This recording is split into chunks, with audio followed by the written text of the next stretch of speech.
Just before we get into Psalm 48 today, let me tell you briefly about my day so far and about God's provision. Now, I'm working in a kiwi fruit and avocado pack house. There's no work at the moment, and when that happens, I tend to take my guitar and amp out onto the street and busk for 4 to 5 hours. Normally that brings in somewhere between $100 and $140, which isn't too bad at all for half a day's work. Today I went out into Tauranga, our biggest city, or the only city in the Bay of Plenty where we live, and bussed right downtown Tauranga. Plenty of people around, made a grand total of, yes, $36.10. Not very much, but what it reminded me is that years ago, God taught Sharon and me that He is our source of provision. We don't look to whoever's paying my wages. I don't look to whoever's throwing money in the guitar case at all. We look to God for our provision. And in all those years, He has never let us down. Has it been tight at times? Yes, it has. Has the MasterCard and the overdraft been maxed out? Absolutely. Has God always provided? Yes, He's always come through. So just let that be an encouragement for you. Here's Psalm 48. Excuse the voice I've been singing. Psalm 48, a song, a psalm of the descendants of Korah.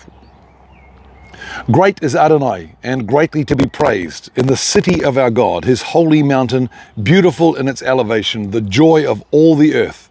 Mount Zion in the far north, the city of the great King.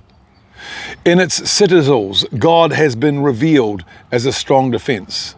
For the kings met by agreement. Together they advanced. They saw and were filled with consternation. Terrified, they took to flight.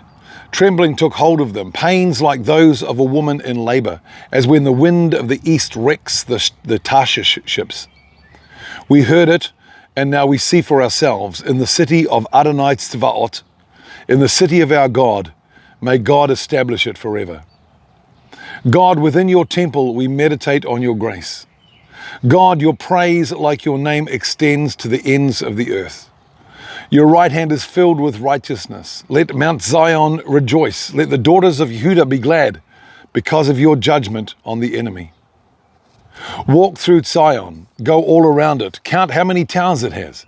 Note its ramparts, pass through its citadels, so you can tell generations to come that such is God, our God forever.